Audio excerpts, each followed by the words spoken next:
പ്രിൻസിപ്പലല്ലേ പരാതി കൊടുത്തത്? ഞങ്ങൾ കൊടുത്ത പരാതിയിലാണോ? പ്രിൻസിപ്പൽ കൊടുത്ത പരാതിയിൽ അവിടെ വ്യാപകമായി ഹോളി ആഘോഷവുമായി ബന്ധപ്പെട്ട് എത്രയോ നാളുകളായി ഞങ്ങൾ പരാതി കൊടുക്കുന്നു.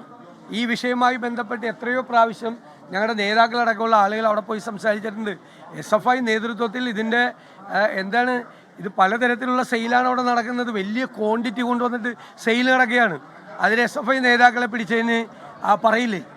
SFI നേതാക്കൾ പിടിയിലായി കഴിഞ്ഞാൽ പറയില്ലേ? ഇത് ഒന്നാമത്തെ സംഭവമാണ്. എന്താണ് പൂക്കോട് നടന്നത്? എന്താണ് കോട്ടയം മെഡിക്കൽ കോളേജിൽ നടന്നത്? കോട്ടയം നഴ്സിംഗ് കോളേജിൽ നടന്നത്? സംസ്ഥാനത്തിൻ്റെ വിവിധ ഭാഗങ്ങളിൽ നടന്ന പല പ്രശ്നങ്ങളും ഹോസ്റ്റലിൽ നടക്കുന്നത് ഈ നേതാക്കൾക്ക് അവർക്ക് ഡ്രഗ്സിന് പൈസ വേണം. പൈസ കിട്ടാത്തപ്പോഴാണ് അവർ റാഗിങ് നടത്തിയത്. അവരാണ് ഇതിൻ്റെ അകത്ത് സെയിൽ നടത്തുന്നത് പല സ്ഥലത്തും. അപ്പോൾ അവരെ കുറ്റപ്പെടുത്തുക തന്നെ ചെയ്യും. ലഹരിക്ക് എപ്പോഴാണ് ഇപ്പോൾ ആക്ട് ചെയ്യാൻ തുടങ്ങിയത്? എപ്പോഴാണ്? ഞങ്ങൾ ഈ നിയമസഭയിൽ നിരന്തരമായി കൊണ്ടുവന്ന് പ്രതിപക്ഷത്തിൻ്റെ സമ്മർദ്ദ ഫലമായിട്ടും സാമൂഹ്യ സമ്മർദ്ദവും മീഡിയ എല്ലാവരും ഏറ്റെടുത്തപ്പോഴാണ് കേരളത്തിൽ ഇപ്പോൾ ഈ നടക്കുന്ന റെയ്ഡ്. ഇപ്പോഴാണോ ഗവൺമെൻറ് അറിയുന്നത് കേരളം മുഴുവൻ ലഹരി മരുന്നാണെന്ന്? ഈ മന്ത്രിമാർ രണ്ടുപേരും ഇപ്പോഴാണ് അറിയുന്നത് കേരളത്തിൽ മുഴുവൻ ലഹരി മരുന്നാണെന്ന്. ഞങ്ങൾ നിയമസഭയിൽ കൊണ്ടുവന്നപ്പോഴാണ് അവരറിയുന്നത്. മാധ്യമങ്ങളത് ഒരു പ്രോഗ്രാമായി മാറ്റിയപ്പോഴാണ് അവരറിയുന്നത്. ഞങ്ങൾ 2022 കൊണ്ടുവന്ന് ഞങ്ങൾ പറഞ്ഞതാണ് എല്ലാവർക്കും കൂടി ഒരുമിച്ച് നേരിടണം. ഞങ്ങൾ പൂർണ്ണമായ പിന്തുണ ഗവൺമെൻറ്റിന് വാഗ്ദാനം ചെയ്തു. അനങ്ങിയില്ലല്ലോ 2 വർഷം. ഈ 5 ഗ്രാമുള്ളവനെയും 6 ഗ്രാമുള്ളവനെയും പിടിച്ചുകൊണ്ട് നടക്കല്ലായിരുന്നു. അപ്പോൾ പിടിച്ചാൽ കിട്ടുമല്ലോ, ഇപ്പോൾ കിട്ടുന്നുണ്ടല്ലോ എല്ലാ ദിവസവും. ഞങ്ങളിപ്പോഴും പറയുന്നത് ഇങ്ങനെയല്ല. സോഴ്സ് അറിയണം ആരാണെന്ന്, എവിടെ നിന്നാണ് വരുന്നത്, ഏത് സംസ്ഥാനത്ത് നിന്നാണ് വരുന്നത്, ആരാണിത് കൊടുക്കുന്നത്, അതിൽ ആരാണ് ഇതിൻ്റെ റാക്കറ്റിലുള്ളത് എന്ന്. ഇപ്പോൾ സംസ്ഥാനത്ത് നെറ്റ്വർക്ക് വിപുലീകരിക്കുകയാണ്. ആ നെറ്റ്വർക്കിൻ്റെ ഭാഗമായി ഇവരെല്ലാം പ്രവർത്തിക്കുകയാണ്. അതുകൊണ്ടാണ് അവരെ കുറ്റപ്പെടുത്തിയത്. അതിന് ഇവർക്കെന്താ ഇത്ര വിഷമം? അവർ കുറ്റവാളികളാണ്, തെറ്റ് ചെയ്തവരാണ് എന്ന് SFI സംസ്ഥാന സെക്രട്ടറി തന്നെ പറഞ്ഞല്ലോ. പിന്നെ ഇവർക്ക് മന്ത്രിമാർക്ക് എന്താ ഇത്ര വിഷമം? SFI എന്ന് പറയുമ്പോൾ ഇല്ല. നിങ്ങളെ വളരെ വ്യക്തമായിട്ട് പോലീസ് പറഞ്ഞല്ലോ. പോലീസ് വളരെ കൈരളി പറഞ്ഞാൽ കേസുകാരൻ വരില്ല, അതിൽ പ്രതിയാവില്ല. പോലീസാണ് അന്വേഷിക്കുന്നത്. പോലീസ് വളരെ കൃത്യമായിട്ട് പറഞ്ഞു, സമ്മർദ്ദം കൊണ്ട് നിരപരാധികളെ കേസിൽ കൊടുക്കില്ല എന്ന് പറഞ്ഞു. കേസിൽ കുടുക്കിയിരിക്കുന്ന ആളുകൾ ആരൊക്കെയാണെന്ന് എല്ലാവർക്കും അറിയാം. എല്ലാവർക്കും അറിയാം കേസിൽ കുടുങ്ങിയത്. ഇനി കേസുകാരെ വേണേൽ പെടുത്തണം. അത് പെടുത്താൻ നിരപരാധികളെ പെടുത്താൻ തയ്യാറല്ല എന്നാണ് ഉദ്യോഗസ്ഥന്മാർ പറഞ്ഞത്. മനസ്സിലായില്ലേ? അല്ല, ഞങ്ങൾ രാഷ്ട്രീയവൽക്കരിക്കും. കാരണം ഞങ്ങളുടെ ഒരു ആരോപണം നേരത്തെ ഉണ്ട്. ഞാൻ നിയമസഭയിൽ ആദ്യമായിട്ട് ഉപയോഗിച്ചൊരു വാക്കാണ് പൊളിറ്റിക്കൽ പേട്രണേജ്. രാഷ്ട്രീയ രക്ഷാകർതൃത്വം ഉണ്ട് ഈ സംഭവങ്ങൾക്ക്. അതുകൊണ്ടാണ് കേരളത്തിൽ ഇത് വ്യാപകമാകുന്നത്. ഞങ്ങൾക്ക് പൊളിറ്റിക്കൽ പേട്രണേജ് കൊടുക്കാൻ പറ്റുമോ? പൊളിറ്റിക്കൽ പേട്രണേജ് അധികാരത്തിൽ ഇരിക്കുന്നവരാണ് കൊടുക്കുന്നത്.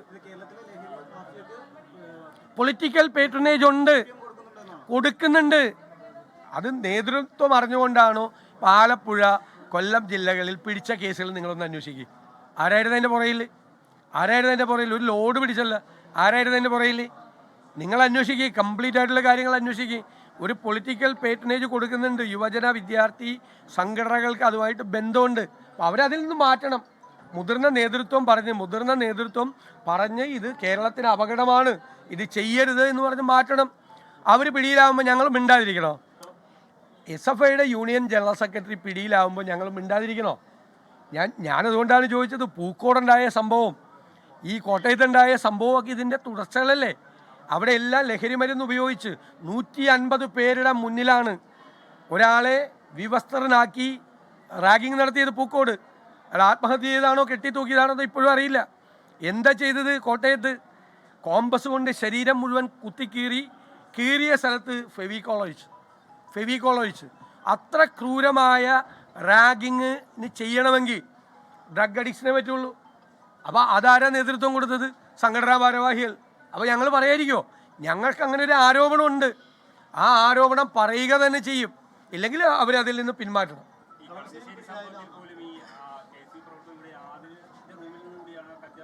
അതുകൊണ്ടെന്താ? പോലീസ് പറഞ്ഞല്ലോ, അന്വേഷിച്ചിട്ട് പറഞ്ഞല്ലോ, ആ ആൾ അവിടെ ഇല്ല, ആൾക്ക് അതുമായിട്ട് യാതൊരു ബന്ധവും എന്ന് പോലീസ് പറഞ്ഞല്ലോ. പിന്നെ നിങ്ങൾ അന്വേഷിക്കാൻ പോയല്ലോ. നിങ്ങളാണ് പ്രതികളെ കണ്ടെത്തുന്നത്. നിരപരാധികളായ ആളുകളുടെ തലയിൽ നിങ്ങളാണ് കെട്ടിവെക്കുന്നത്. അന്വേഷിച്ച പോലീസാണ് പറഞ്ഞത് നിരപരാധികളുടെ തലയിൽ കേസ് കെട്ടിവെക്കില്ല, ഞങ്ങൾ നന്നായി അന്വേഷിച്ച് ഇട്ടാണ് ഇതിലെ പ്രതികളെ തീരുമാനിച്ചിരിക്കുന്നതെന്ന് പോലീസ് പറയുന്നത് പോരാ. എന്നാൽ പിന്നെ തലശ്ശേരി ചെയ്ത പരിപാടി ചെയ്യും. തലശ്ശേരി ചെയ്ത പരിപാടി ചെയ്യും. തലശ്ശേരിയിൽ പോലീസിനോട് കളിച്ചാൽ, അല്ല ഞങ്ങളോട് കളിച്ചാൽ, CPM-നോട് കളിച്ചാൽ അല്ലേ പറഞ്ഞേ, പിന്നെ പോലീസ് സ്റ്റേഷനിൽ ഉണ്ടാവില്ല എന്ന് പറഞ്ഞു. ആ ഉദ്യോഗസ്ഥന്മാരെ നിലത്തിട്ട് ചവിട്ടിക്കൂട്ടി CPM ക്രിമിനലുകൾ തലശ്ശേരിയിൽ. എന്താ വിഷയം ഉണ്ടായത്? അമ്പലത്തിൽ ഉത്സവം നടക്കുമ്പോൾ ഇൻക്ലാബ് സിന്ദാബാദ്, അമ്പലത്തിൽ ഉത്സവത്തിന്. അതിൽ പോലീസ് പിടിച്ചു മാറ്റാൻ ചെന്നപ്പോൾ പോലീസിനെ നിലത്തിട്ട് ചവിട്ടിക്കൂട്ടി. എന്നിട്ട് പോലീസിനോട് പറഞ്ഞു, ഇത് ഞാൻ പറഞ്ഞതല്ല, FIR-ൽ കേരള പോലീസ്, പിണറായി വിജയൻ്റെ കീഴിലുള്ള പോലീസ് എഴുതി വെച്ചിരിക്കുക. അതായത് CPM-നോട് കളിച്ചാൽ പിന്നെ തലശ്ശേരി പോലീസ് സ്റ്റേഷനിൽ ഒരുത്തരും ഉണ്ടാവില്ലെന്ന്. അവർ പറഞ്ഞതുപോലെ തന്നെ സംഭവിച്ചു. ആ 2 SI-മാരെ ഇവർ സ്ഥലം മാറ്റി. ഞങ്ങൾ കഴിഞ്ഞ ദിവസം ആരോപണം ഉന്നയിച്ച് കടക്കൽ ക്ഷേത്രത്തിൽ, ദേവസ്വം ബോർഡിൻ്റെ ക്ഷേത്രത്തിൽ കൊണ്ടുവന്ന് ഇവർ ഗാനമേള നടത്തി. എന്താ ഗാനമേള? പുഷ്പനെ അറിയാമോ? അമ്പലത്തിലെ പാട്ട്. പിന്നെ ലാൽ സലാം സഖാക്കളെ, ലാൽ സലാം സഖാക്കളെ. എന്നിട്ട് ബാക്കിലെ വീഡിയോ വാളിൽ അരിവാൾ ചുറ്റിയ നക്ഷത്രം, DYFI, CPM ഇതൊക്കെ തെളിയുന്നു. നാണം കെട്ട പാർട്ടിയല്ലേ ഇത്, നാണം കെട്ട പാർട്ടി. അവിടെ അതിൻ്റെ പേരിൽ ഒരു സംഘർഷം ഉണ്ടായി. BJPക്ക് സ്പേസ് ഉണ്ടാക്കി കൊടുക്കുകയാണ് ഇവരുടെ ലക്ഷ്യം. അമ്പലത്തിൽ പോയി ഇത് ചെയ്ത് അവിടെ സംഘർഷം ഉണ്ടാക്കി BJPക്ക് സ്പേസ് ഉണ്ടാക്കി കൊടുക്കുകയാണ്. ഇവരൊന്നും പാട്ടുപാടാൻ വേറെ സ്ഥലമൊന്നുമില്ലേ? അമ്പലത്തിൽ, ദേവസ്വം ബോർഡിൻ്റെ അമ്പലത്തിലെ ഗാനമേളയ്ക്കാണ് പുഷ്പനെ അറിയാമോ എന്ന് ചോദിക്കുന്നത് ഭക്തജനങ്ങളോട്. വേറെ പണി നോക്കാൻ പറയും.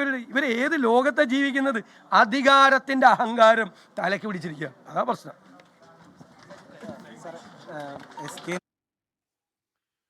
പ്രതിപക്ഷ നേതാവ് VD സതീശൻ മാധ്യമങ്ങളോട് സംസാരിക്കുകയായിരുന്നു. ഇന്നലത്തെ തുടർച്ചയിൽ കടുത്ത SFI വിമർശനങ്ങൾ ആവർത്തിക്കുന്നുണ്ട് പ്രതിപക്ഷ നേതാവ്. പിന്നെ ആ കടക്കൽ ക്ഷേത്രത്തിലെ പരിപാടിക്കിടയിലുണ്ടായ പാട്ടുമായി ബന്ധപ്പെട്ട വിവാദങ്ങളെക്കുറിച്ച് പരാമർശിക്കുന്നു പ്രതിപക്ഷ നേതാവ് VD സതീശൻ.